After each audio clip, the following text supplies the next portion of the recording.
Good morning. We were a tad unlucky not to win on the 90-minute market yesterday. I went for England match odds. Don't forget, you always have the option of England +1. Okay, I do hope one or two of you will use your own initiative now and again and make your own decisions. I've gone for the win, and we're very, very unlucky not to pick a 90-minute win. We had that disallowed goal from Phil Foden. We had Rice hitting the post and Harry Kane before his extra time goal with a clear header very near, which he normally converts. So remember, in the future, if you go match odds, you're ideally looking for an early goal. That would have fit in perfectly. Because you've got the draw, you've got a loss on the draw if you go match odds. Back England, lay Slovakia. If you go England +1, that covers the draw. England +1 is perfectly suited to this, a late equaliser. Ideally, again, we're talking ideals yesterday, we should have laid Slovakia late as well. Jude Bellingham, I backed him pre-tournament in the Golden Boot. He's already got 2 goals at pretty hefty odds. Fabulous stuff. England are in the quarters, and they're reverting to what they did in 2020, scoring 2 goals in a match, albeit needing extra time here. Spain, I didn't stay up for this. 2 a.m. my time. Very tired. And you did get a trade here. I hope you took action on this. It was an opening goal, an own goal from Lenormand, and own goals as leads are to be treated with contempt and to be taken on with a degree of confidence. Given it's an 18th minute goal and we're dealing with 1.2 favourite, i.e. you'll see as we enter August to April, we're going to get a lot of these. I alluded to it yesterday, 2.55 the favourite. Switzerland suggested a tough to call match, which indeed it was. 1.2 the favourite suggests 3-0, 3-1, any other home score. And at least a goal before half-time. Now, you could have entered the half-time market here looking for an equaliser for Spain. How would you do that? A, you could lay Georgia in the half-time market. B, you could back 1-1 and 2-1 in the half-time score market. Now, this is something regular members or long-term members won't need reminding about. I hope you picked up on this yourselves. I'm sorry I wasn't up for the 8s. It's 2 a.m. where I am. Extremely tired yesterday. But converted by Spain. So actually, 2 profitable trades it could have been, depending on your choice of market, and had that goal post been a little thinner when Damien Rice shot. And had Phil Foden just stayed a yard or 2 onside. So I was happy with the choice, but don't forget, you've always got +1. You've always got +1, okay? I didn't even check the England +1 market. I should have done, because if the +1 was reasonable enough, I would have stayed there, given what England didn't do in the group stages. But a very good result.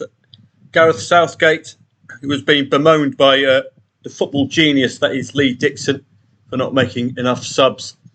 But he was proven correct. You keep your subs for extra time. That was at 0-1. So he kept some faith in that side and was duly rewarded. On to today. And we've got a similar pair of head scratches, but it's a similar story. We've got the very strong favourite in the 8 o'clock against Slovenia. France and Belgium is an absolute humdinger. Belgium are a tad unlucky. They've had 3 goals from Romelu Lukaku scratched off. What has the research gone for? It went, I think, for 2-1 England yesterday, but didn't mention extra time. 2-1 to France. Well, there we go. I don't think it's going to be that easy for the Frogs today. Belgium on paper have a quite brilliant side and a very, very attacking side. Portugal to win 2-1. Well, there we go. Again, that 2-1 turning up yet again. Cristiano Ronaldo to score any time. Maybe he'll start clicking in the round of 16. First half goals possible. Griezmann and Lukaku. And you'll see a change, I think. We're going to see teams aiming to score 2 goals because that 1-0 is going to be far too tenuous in a knockout football. You saw it already.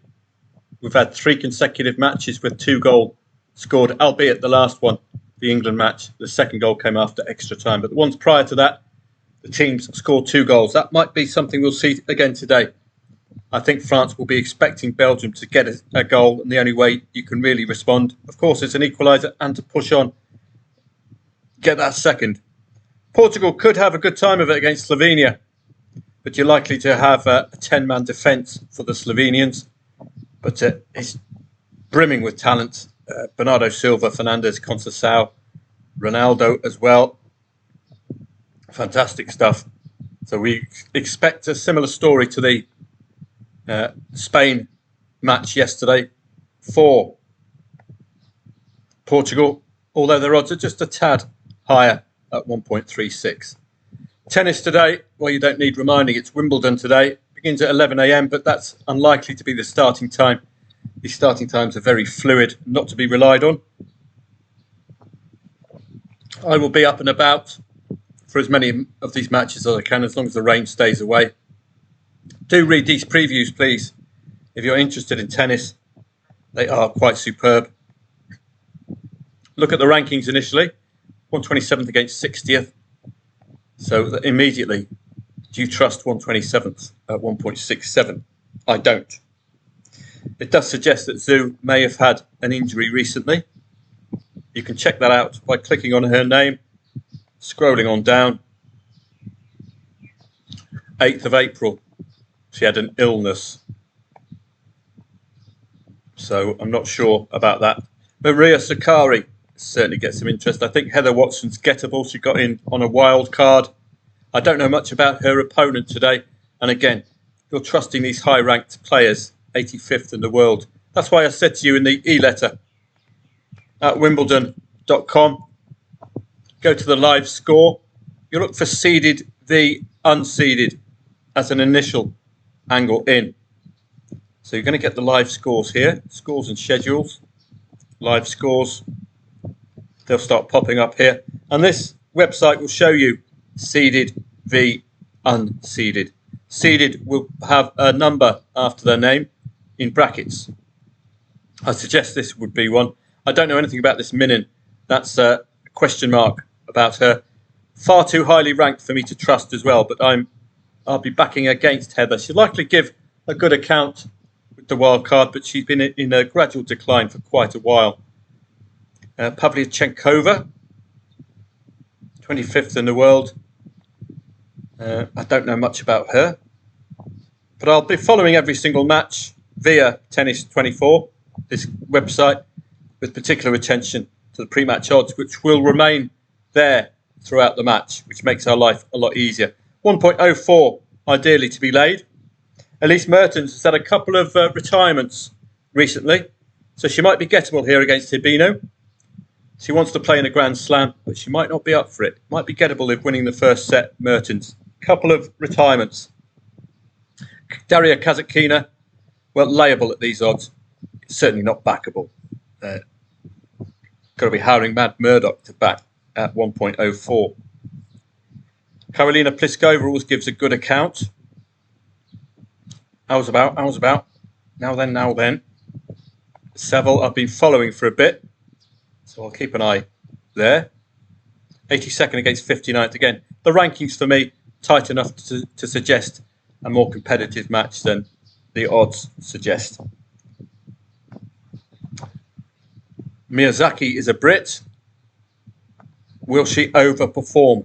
Naomi Osaka has been in excellent form and a battler as well. I'm quite confident here. I will be with Naomi throughout here. Let's hope that Parry reads the script and wins the first set. Donna Vekic as well. Emma Raducanu, wouldn't trust her with stolen money. The Arthur Daly of women's tennis. I don't know which Emma Raducanu turns up. Of course, she's got a sore back, of course, carrying her wallet around with her all the time. Poor lady. Andreescu, I've been following since the French Open.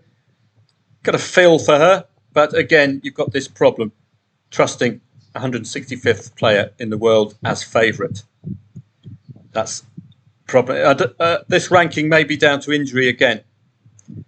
Victoria Azarenka is always going to give it 110%, cover every blade of grass. 1.05 to be laid, particularly against a fellow American. So it's quite simple. Layer, you can even lay her to a £2.50 liability. That win you 50 quid and give you something to work with as far as a green screen's concerned. Don't forget in the ladies' game, it's very, very urgent. If you lose the first set, particularly as a strong favourite, expect a battle in the second set. So hopefully we'll get some good trades here today. In the men's game, Casper Ruud, worth following. Borna Coric, don't know much about him. He's been in and out. Grigor Dimitrov, layable at 1.03 if you can get 1.04. Again, the only way is up, and it's 3 sets. Well, it's a best of 5 sets, so there's plenty for Lajovic to get stuck into. Thompson, been following him regularly. He's the one with the mullet. I keep getting him mixed up with another Thompson. Like Purcell, a fabulous mullet. If Wimbledon was decided by haircut, Thompson would be the champion, with Purcell in the final with his magnificent mullet as well. Struff, the German, excellent on grass. Foggy can give an entertaining match, but he's on the decline as well. His career's coming to an end. Game Monfils against Mannarino. We're likely to see both players win a set, I would suggest here. And don't forget in the men's game, 2-0 or 2-1 leads. I showed you, and I will show you after I've done this, that they are vulnerable. Nakashima being worth following. Daniil Medvedev got to be laid at 1.03. And I showed you in the E-letter, back when Andy Murray was world number 1, he was 1.04 and he lost the first 2 sets in the Grand Slam to Thompson. So they can struggle. Don't take these odds to heart. Alcaraz, beaten by Draper recently, so he is gettable. 1.01, of course you can't lay him. Impossible to lay. Impossible to back. So you've got to lay him. It'll probably be 1.02.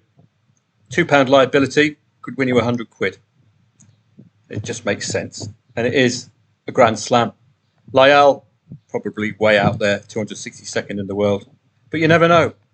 Draper beat him, so he is beatable. Liam Brody likely could get a set. So it's very exciting stuff. We've just got to be prepared today. Bautista Agut got through the qualifiers. Karina Buster-Capigno Ass is playing Griekspoor today. Griekspoor we've been following as well, particularly in he was very good in his home country, Stellenbosch or Hertogenbosch. He had a really good run in that particular tournament as a local. So that will give him the impetus to get involved here. Carino Buster-Capigno Ass. I think he's been injured for a while. That's why he's 796th. 23rd of May, an elbow injury. He may not have got over that. So says the market, at least. I'm not going to be doing any other tennis. Grand Slam tennis is perfect to trade. The early rounds, the 3 things I look for. 1, seeded v unseeded. You'll see that here from 11 a.m. onwards. 2, the Yaz trade. Lay any ultra short favourite. 1 or 2 of them will go awry and you'll be picking up a very nice return. So I would target anything under 1.1 decimal odds. The shorter the better, 1.04. Why? Because your liability will remain low. They're highly unlikely to lose, but it does happen, and it is a Grand Slam. 3, remember the men's game is the best of 5 sets, first to 3. Plenty in there for you to utilise as a trade.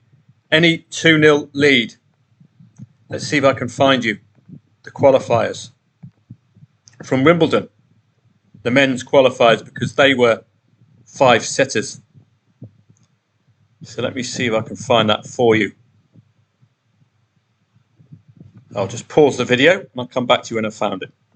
Here we are. How many instances of a 2-0 lead with the underdog or the player 2-0 down winning the third set can you spot from this Thursday results at Tennis 24? Well, starting off with Reed, 7-6, 6-2, 2-0 lead. Bolt must win the next, otherwise he's out. Does so via a tiebreaker. You see this time and time again. Doesn't always happen. Sometimes we get a clear, but then you look at the odds. Okay, well, you could have laid Reed, particularly given the first set was a tiebreaker. So there's possibilities that Bolt will take it to a tiebreaker again. Great result for Bolt, by the way. Duckworth out. This is the other Duckworth. 78th in the world, out. But we did take on Layal in that third set. But we're looking for instances of 2-0 to 2-1. Can you find any more? 2-0 to 2-1. Won't happen in every single match, but it's something for you to be wary of from a trading perspective. Remember, trading, we're looking for the anticipation of an odds movement. Here, you'll be laying Virtanen or lay Virtanen 3-0 set betting or back Burruchaga. You'll be laying Burruchaga after he gets that third set. So you're looking for the odds move. Any others? Yeah, here, Harris, 2-0 up, loses the next set. This can happen to even the big guns like Novak Djokovic. He could be 2-0 up and could be playing a complete outsider. The outsider somehow manages to win that third set. It's just a psychological thing that happens in men's Grand Slam tennis. So I'll be on hand all day long. The lesson for you to take out of yesterday is remember the +1 market, please. So let me just remind you of the +1 market. So you've got two options. Let's say you fancy France today, but Belgium take the lead. You've got two options. Your first option, of course, lay over 1.5 goals. Now, what we could have done yesterday as well, and a great idea of Paul Dunwoody's, if you're taking insurance out on the 0-1 scoreline, cash out before the end of the match. Because if you cash out before the end of the match and you get that equaliser, you will double up your profits. This is all something you'll learn if you attend live chat webinars, which I'll be having from August to April. You'll see these techniques live in the market. Now, the ideal is for you to have that in mind. It's a great idea of Paul Dunwoody's. Costs you very little to have a chance at doubling your money at the very end of a match. So that's just another thing to remind you of. I was just telling you about the +1. The +1, by the way, is exactly the same as laying Belgium. Backing France +1 is the same as laying Belgium.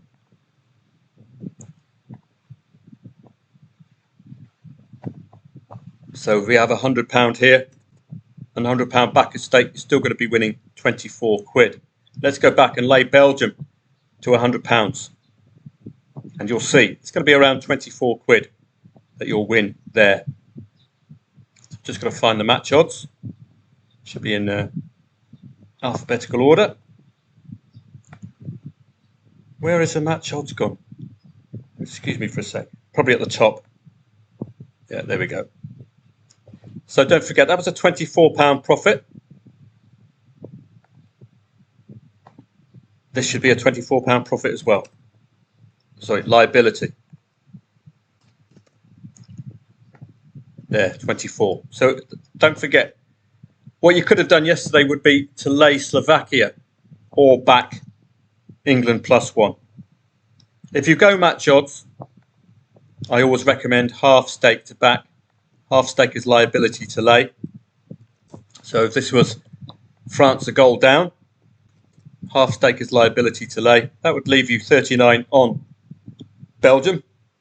Loss, but again, you've got this loss on the draw and the loss on insurance if you get a late equaliser, like we did yesterday for England. But if you go +1, that's covered. If you go France +1, the draw is covered because France +1 is the same as laying Belgium. And if you're just laying Belgium, you're covering the draw. So I hope that makes sense to you. It's an option for you to have in mind as well. I'm giving you what I do yesterday. I'm quite happy to take a loss on the draw. And let's be honest, we were very unlucky. 3 occasions England could have had it done in 90 minutes were it not for the post. Just offside for Foden and Harry Kane missing uncharacteristically from about 5 yards. So we could have got there in 90 minutes. But +1 is always an option there for you. Please remember that. I always give you those 2 options. I didn't look at it yesterday.